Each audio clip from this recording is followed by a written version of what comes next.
आज ये कथा, आज ही के दिन कथा ये तैयार करी थी आज के लिए राधा रानी की। कहां से प्रारंभ हुआ राधा रानी का प्रकट होना, बड़े भाव से सुनिएगा। और अगर भाव समझते हैं तो आंखें बंद करके इस कथा को सुनिएगा, बड़ा आनंद आएगा, चित्र चलने लगेगा सामने।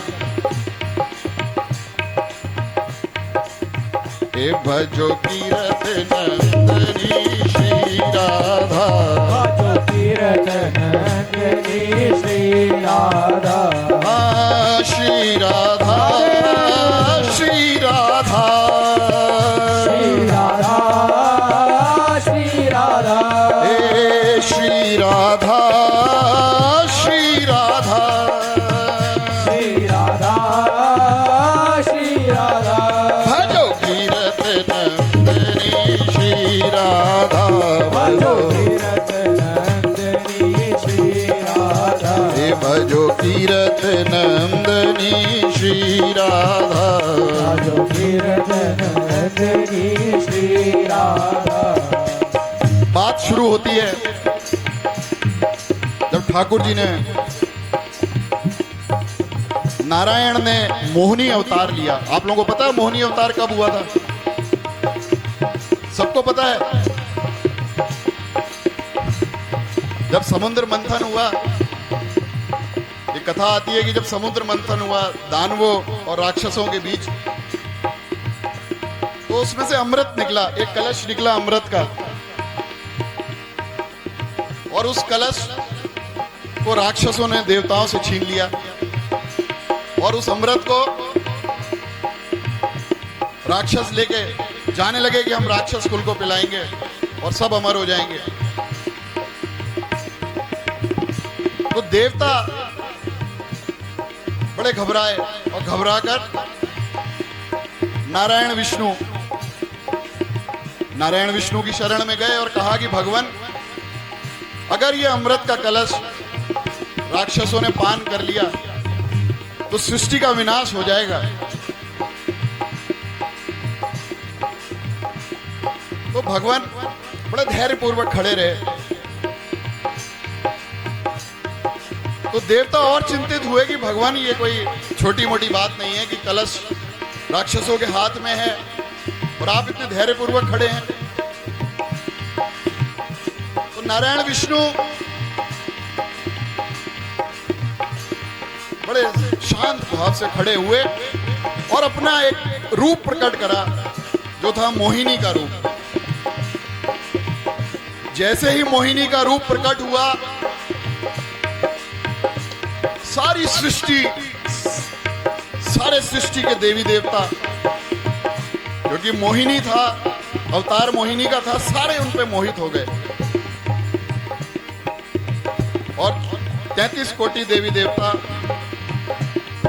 उनके पीछे पीछे चलने लगे। मोहिनी आगे आगे, देवी देवता पीछे पीछे। और जितने भी देव थे, सबके मन में विचार आया कि काश इतनी सुंदर, इतनी प्रेम से भरी हमारी गृहिणी होती, हमारे साथ रहती। और मोहिनी अवतार नारायण विष्णु आगे आगे जा रहे, सभी देवता इस भाव के साथ उनके पीछे। मगर एक देव ऐसे थे जिनके मन में आया कि काश ये मोहिनी मेरी बेटी होती, इतनी सुंदर, जिसको देखते ही मन में प्रेम उभरता है, ये मेरी बेटी के रूप में मुझे मिलती। और ऐसा सोचने वाले भगवान सूर्य थे। जैसे ही भगवान सूर्य के मन में ऐसा विचार आया, मोहिनी ने अपनी कटाक्ष नजरों से, मोहिनी ने बड़े कटाक्ष नेत्रों से भगवान सूर्य की ओर देखा और उनके मन का भाव पढ़ के कहा, अच्छा तुम मुझे पुत्री के रूप में पाना चाहते हो? भगवान सूर्य ने कहा, जी। नारायण बोले कि मुझे पाना इतना आसान नहीं है। मेरी कृपा ऐसे नहीं होती है, बहुत तप करना पड़ेगा। तो सूर्य भगवान बोले कि मैं अभी तुरंत अभी से तप करने को तैयार हूं, मैं अभी से तप करता हूं। तो भगवान ने कहा ठीक है, तुम तप करो, तुम्हारे तप में कितना प्रबल प्रेम होगा, कितना समर्पण होगा, उसके बाद मैं अवतार लूंगा। ये बात हो रही है मोहिनी और सूर्य भगवान में।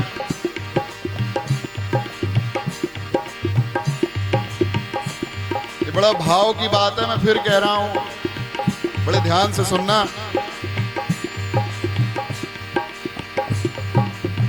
उसके बाद भगवान सूर्य ने साधना प्रारंभ करी और ठाकुर जी का खूब भजन करा, खूब ध्यान करा। एक राजा के रूप में पृथ्वी पे जन्म हुआ, मगर पूरा जन्म बीत गया, ठाकुर जी नहीं आए। पुनः जन्म लिया भानु के रूप में, वृष भानु बने। मगर अब इस अवतार में उन्होंने ठाकुर जी का भजन नहीं किया, ठाकुर जी की तपस्या ना करके ब्रह्मा जी का भजन किया, ब्रह्मा जी की तपस्या करी। और ब्रह्मा जी उनके तप से प्रसन्न होकर प्रकट हुए और ब्रह्मा जी ने कहा कि कहो भानु, क्या चाहते हो, किस कारण से तुमने मेरी तपस्या करी। तो भानु बोले कि भगवान,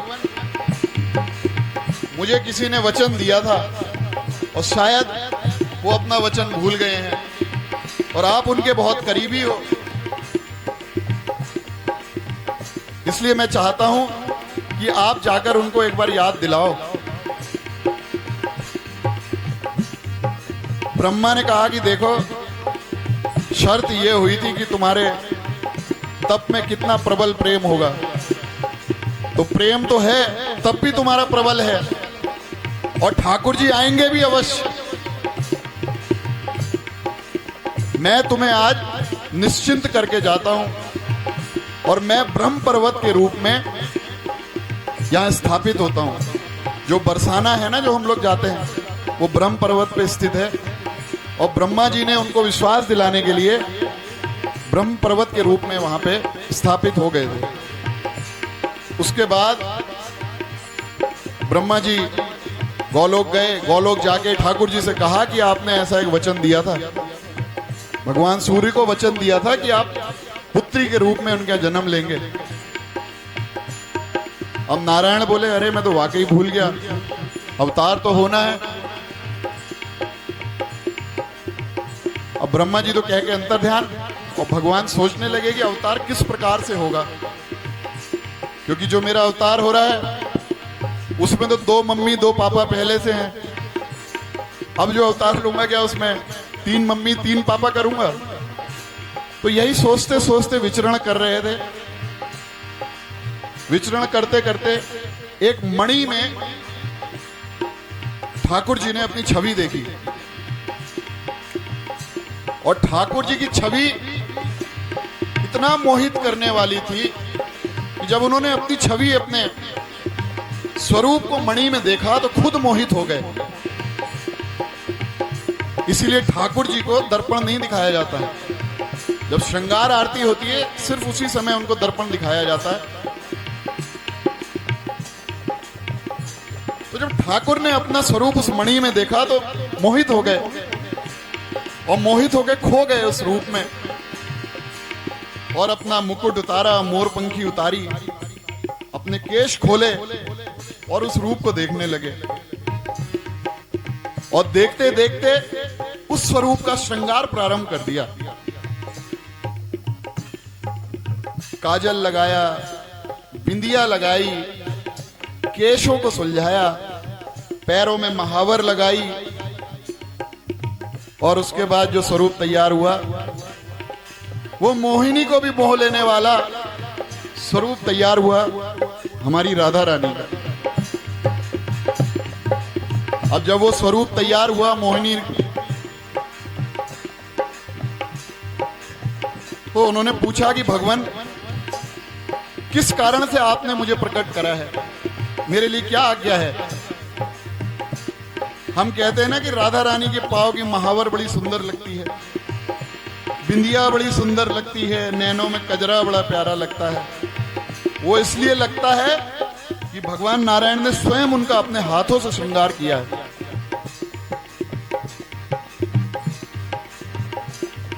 जब उस स्वरूप को तैयार करने के बाद ठाकुर जी से उन्होंने पूछा कि भगवान मेरे लिए क्या आज्ञा है, क्या आदेश है, मुझे किस कारण से आपने तैयार करा।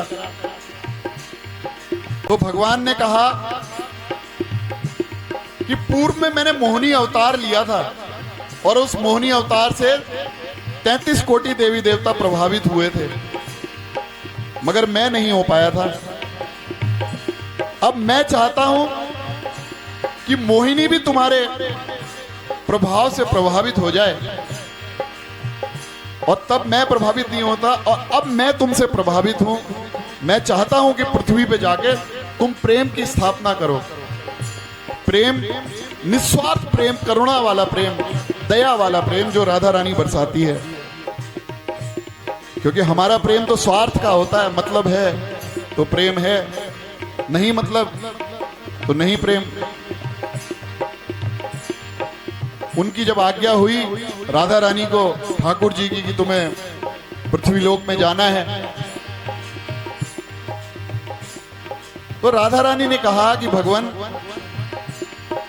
मैं गोलोक छोड़कर पृथ्वी पे किस प्रकार रहूंगी, गोलोक तो मैं छोड़ नहीं सकती। तो भगवान ने कहा कि हम गोलोक को पृथ्वी पे स्थापित कर देंगे, तुम्हें प्रेम की स्थापना के लिए पृथ्वी पे जाना पड़ेगा। तो राधा रानी ने कहा कि पूरे गोलोक की आवश्यकता नहीं, आप 3 चीजें मेरे साथ भेज दीजिए। वो 3 चीजें क्या थी? गोवर्धन पर्वत, यमुना महारानी, और तीसरा हमारो प्यारो वृंदावन।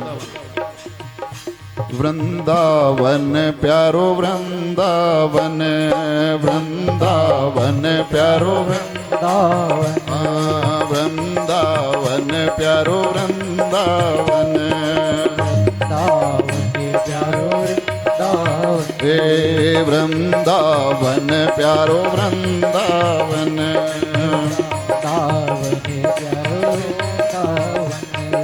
जहाँ विराजे बाके बिहारी, जहाँ विराजे बाके बिहारी, जहाँ विराजे बाके बिहारी, जहाँ विराजे बाके बिहारी, अलबेली सरकार वृंदावन प्यारो वृंदावन, वृंदावन प्यारो वृंदावन, वृंदावन प्यारो वृंदावन, वृंदावन प्यारो वृंदावन, जहाँ विराजे बाके बिहारी, जहाँ विराजे बाके बिहारी, जहाँ विराजे बाके बिहारी, जहाँ विराजे बाके बिहारी, अलबेली सरकार वृंदावन प्यारो वृंदावन, वृंदावन प्यारो वृंदावन, वृंदावन प्यारो वृंदावन। रटो प्यारे हे वृंदावन प्यारो वृंदावन, प्यारो वृंदावन। उसके बाद जब तीनों चीजें पृथ्वी पे स्थापित हुई, उसके बाद हमारी किशोरी जी बरसाने में प्रकट हुई, और प्रकट होने के बाद वृषभानु, जिनको वरदान दिया था भगवान विष्णु ने कि तुम्हारी पुत्री के रूप में आऊंगा, प्रकट हुए वृषभानु के यहाँ मां कीर्ति। मगर क्या हुआ, लाडली जू 8 दिन की हो गई, छोटी सी कन्या राधा रानी। 8 दिन का कितना सा बच्चा होता है, 8 दिन हो गए, मगर राधा रानी ने आंखें नहीं खोली। मां कीर्ति, बाबा वृषभानु बड़े चिंतित कि आज 8 दिन हो गए, हमारी लाडो ने आंखें नहीं खोली। जब यहां चिंता हुई तो वहां भी चिंता हुई। सितारों से आगे एक जहां और भी है, पता है ना, जाना वही है। कितना कुछ कर लो, कितना जोड़ लो, कितनी मेहनत कर लो, जाना वही है। सितारों से आगे एक जहां और भी है। वहां भी हलचल हुई कि 8 दिन की राधा रानी किशोरी जी हो गई हैं और आंखें नहीं खोली। तो देवताओं ने नारद जी से कहा कि आप जाइए और किशोरी जी को देख के आइए, दर्शन करके आइए कि अभी तक 8 दिन हो गए, लाडली जी ने आंखें क्यों नहीं खोली। नारद जी पृथ्वी पे आए और बरसाने में घूमने लगे। अब बड़े उतावले थे कि कब मेरी लाडली जू, कब मेरी किशोरी जू के दर्शन होंगे, क्योंकि वो स्वरूप ऐसा था कि देवी देवता भी तरसते हैं। अब वो बरसाने में घूमने लगे और एक छोटी सी बच्ची कन्या को अपने हाथ में उठाकर खिलाने लगे, क्योंकि प्रभु की लीला थी। जब वृषभानु ने देखा तो उन्होंने कहा कि ये कोई बाबा लगता है, शायद हमारी कन्या, हमारी लाडो की आंखें भी सही कर दे। तो जब उन्होंने देखा तो गए और बोले कि मेरी भी एक कन्या है, 8 दिन हो गए हैं, मगर उसने अभी तक आंखें नहीं खोली हैं। तो नारद जी ने कहा ठीक है। नारद जी तो इंतजार में थे कि कब भानु कहें और मैं जाऊं। नारद जी उनके साथ चल दिए, गए। जैसे ही गए तो बोले कि मुझे कमरे में अकेले बच्चे के साथ रहना पड़ेगा, आप लोग बाहर जाइए। अब मां कीर्ति ने सोचा कि कुछ करना दे जादू टोना, हमें क्यों बाहर भेज रहा है। वृषभानु ने कहा नहीं नहीं, हम लोग बाहर जाएंगे, आप देखिए। नारद जी ने उनको बाहर भेज के कमरा बंद करा। छोटी सी किशोरी जी 8 दिन की पालने में लेटी हैं। नारद जी गए, जाके दर्शन करे मेरी राधे रानी का, और देखा छोटी सी किशोरी जो आंखें बंद करके पालना झूल रही हैं। तीव्र प्रकाश उत्पन्न हो रहा है उनके चारों तरफ। प्रणाम करा चरणों में, प्रणाम करके अपना तानपुरा उठाया और भजन शुरू कर दिया। कृष्ण मनोहारिणी, कृष्ण मनोहारिणी, कृष्ण मनोहारिणी, हे कृष्ण मनोहारिणी, कृष्ण मनोहारिणी, हे कृष्ण मनोहारिणी,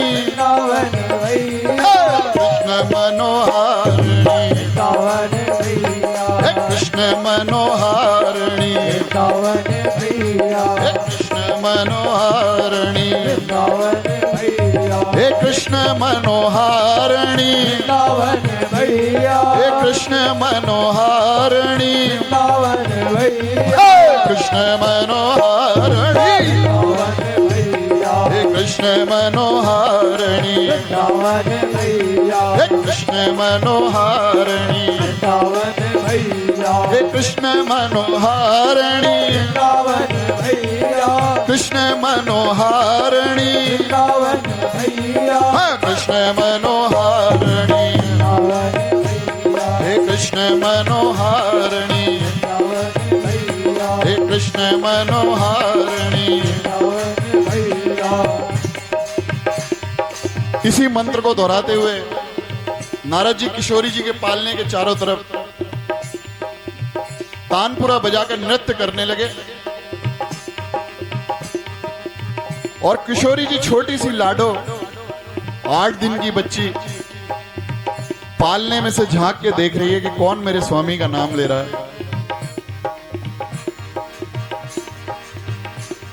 और देखती हैं और बड़ी आनंदित होती हैं। और नारद जी अपना गान कर रहे हैं, कृष्ण मनोहारिणी कृष्ण मनोहारिणी हे कृष्ण मनोहारिणी हे कृष्ण मनोहारिणी कृष्ण मनोहारिणी हे कृष्ण मनोहारिणी हे कृष्ण मनोहारिणी हे कृष्ण मनोहारिणी कृष्ण मनोहारिणी कृष्ण मनोहारिणी हे कृष्ण मनोहारिणी। अब बाबा भानु खिड़की से देखते हैं कि छोटी सी किशोरी 8 दिन की बच्ची जो आंखें नहीं खोल रही, वो पालने में से उठ उठ के बाहर झांक रही है। इस दृश्य को जब भानु ने देखा तो देखते ही रह गए और मां कीर्ति को कुछ नहीं बताया। नारद जी बाहर आए, बोले आपकी बच्ची ठीक है, उसने आंखें खोल दी हैं। और इतना कह के नारद जी भी गए। उसके बाद भानु बाबा रोज हमारी किशोरी जी को ये कीर्तन सुनाने लगे, कृष्ण मनोहारिणी कृष्ण मनोहारिणी हे कृष्ण मनोहारिणी कृष्ण मनोहारिणी कृष्ण मनोहारिणी हे कृष्ण मनोहारिणी हे कृष्ण मनोहारिणी कृष्ण मनोहारिणी हे कृष्ण मनोहारिणी कृष्ण मनोहारिणी हे कृष्ण मनोहारिणी हे कृष्ण मनोहारिणी